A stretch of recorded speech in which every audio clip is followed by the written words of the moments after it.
पहले पुलिसकर्मियों को भी सस्पेंड किया, अब डीएसपी को भी हटा दिया। मुझे ये लगता है कि सभी को इस बात को समझना चाहिए। तो इंतजार सबको करने हैं कि न्यायिक जांच की रिपोर्ट क्या आ रही है, और एक बार जब रिपोर्ट आएगी तो दोषी पे कार्रवाई होगी। बागेश्वर बाबा की भी पीड़ा सामने आई है, और हमसे भी उनके लोगों ने बातचीत की है। मैं लगातार माननीय मुख्यमंत्री जी के टच में हूँ, लगातार उनसे मेरी बात हो रही है।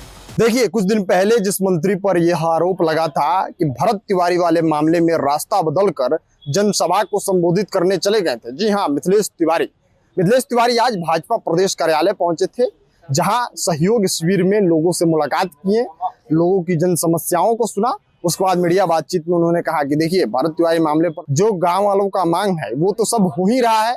हमने डीएसपी को सस्पेंड कर दिया, हमने एसडीओ को सबको बर्खास्त कर दिया है, जितने एसएचओ हैं पहले ही दिन ही 7 पुलिसकर्मियों को बर्खास्त कर दिया है, और जो वो लोग चाह रहे हैं वो हम कर रहे हैं। और हमारी जो बात है लगातार उस घटना के बाद सम्राट जी से हो रही है, यानी बिहार के मुख्यमंत्री से लगातार शिक्षा मंत्री टच में हैं और इस मामले की जानकारी ले रहे हैं कि क्या कार्रवाई हो रही है, आगे क्या कार्रवाई होगी। उन्होंने कहा कि देखिए, अब इसमें जो है सम्राट चौधरी के द्वारा न्यायिक जांच कराने की प्रक्रिया को आगे बढ़ा दिया गया है और इसमें बहुत बड़ा जांच होने वाला है।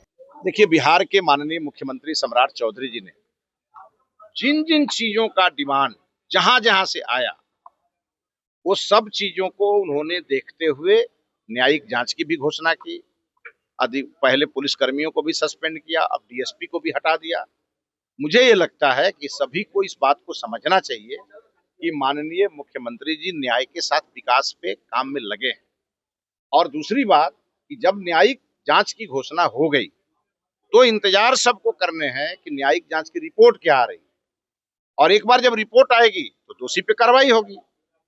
इसको लेकर के कहीं का माहौल बिगाड़ना, लोगों को उकसाना, इन सब चीजों से सबको बचना चाहिए। बागेश्वर बाबा भी इस पर जांच की मांग। बागेश्वर बाबा की भी पीड़ा सामने आई है, और हमसे भी उनके लोगों ने बातचीत की है, और हमने एकदम स्पष्ट कहा है, क्योंकि हमारी लगातार इस घटना को लेके, जिस दिन घटना हुई उसके अगले दिन से ही मैं लगातार माननीय मुख्यमंत्री जी के टच में हूँ, लगातार उनसे मेरी बात हो रही है।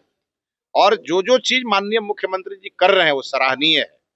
उन्होंने कभी भी इसका ये नहीं सोचा कि चूंकि वो राज्य के मुखिया हैं और उनकी जिम्मेवारी एक तरफ जहां कानून का राज भी स्थापित करने का है, वहीं दूसरी जिम्मेवारी बिहार के लोगों के हितों की रक्षा भी है। लेकिन जिस तरीके से हुआ है इस पूरे मामले पर है, डीएसपी एसएचओ के लोगों पर एफआईआर नहीं हुआ।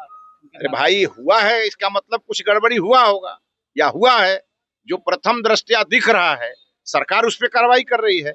अब न्यायिक जांच की घोषणा हो गई तो एक बार न्यायिक जांच की रिपोर्ट तो आने दीजिए। रिपोर्ट जैसी आएगी हूबहू कार्रवाई हो। महापंचायत बैठ गए हैं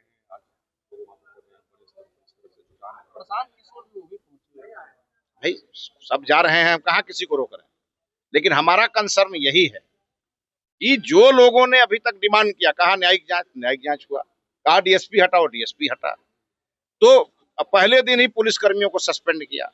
कुल मिला के सरकार तो खड़ी है ना, साथ में सरकार परिवार के साथ खड़ी है। जो दोषी होंगे, न्यायिक जांच की रिपोर्ट आएगी, सरकार कार्रवाई करेगी। सर, भाजपा कल संविधान हत्या दिवस मनाने जा रही है, लेकिन विपक्ष कह रहा है कि भाजपा के पास मुद्दा नहीं है, इसलिए भटकाया जा रहा है। विपक्ष के पास कौन सा मुद्दा है? विपक्ष के पास कोई मुद्दा है? बांग्ला के अलॉटमेंट को लेकर विपक्ष लड़ रहा है, यही तो मुद्दा है उनके पास। और हम बिहार के और देश के गरीबों को घर मिले, प्रधानमंत्री आवास मिले, उसके लिए हम लड़ रहे हैं, और वो राबड़ी देवी को बंगला मिले, उसके लिए वो लड़ रहे हैं। तो सुना आपने मिथिलेश तिवारी ने क्या कुछ कहा। अब देखना दिलचस्प होगा कि न्यायिक जो रिपोर्ट आती है, न्यायिक जांच की जो रिपोर्ट आती है, उसमें क्या कुछ सामने आता है और उसके बाद सरकार क्या एक्शन लेती है। आप अपनी राय प्रतिक्रिया कमेंट बॉक्स में लिखिएगा। मिलते हैं अगली वीडियो में, तब तक के लिए आप देखते रहिए खबर पॉइंट।